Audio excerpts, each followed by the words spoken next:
কুমিল্লার পুরনো জমিদার বাড়ি। 1987 সালের শরৎকাল। লুকাস ও তার বন্ধু লুনা একদিন শহরের কোলাহল থেকে দূরে ঘুরতে গিয়েছিল এক পুরনো জমিদার বাড়িতে। জায়গাটা বহু বছর ধরে পরিত্যক্ত।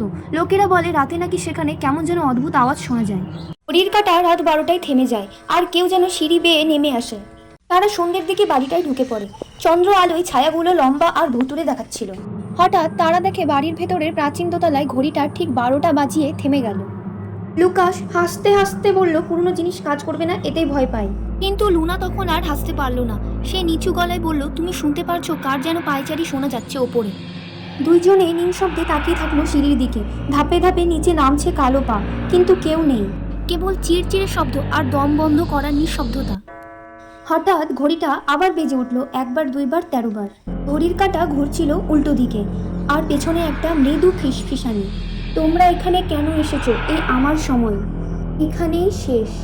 আমার ছোট গল্পটি ভালো লেগে থাকলে দয়া করে সাবস্ক্রাইব করে দিও, আর সর্বদাই আমার পাশে থেকো। আজকের মতো এখানেই টাটা।